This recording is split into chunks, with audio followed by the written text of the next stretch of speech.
बचपन में जब मुझे ज़ुकाम या बुखार होता था तो मेरी दादी मेरे को गर्म पानी में कुछ तो मिला के देती थी, जिससे मेरा ज़ुकाम 2 से 3 दिन में मैक्स सही हो जाता था। बड़े होके पता चला वो था काढ़ा।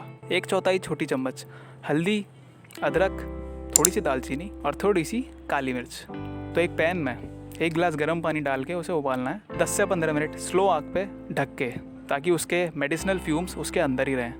और बस जब पानी आधा रह जाए उसे निकालो और पी लो।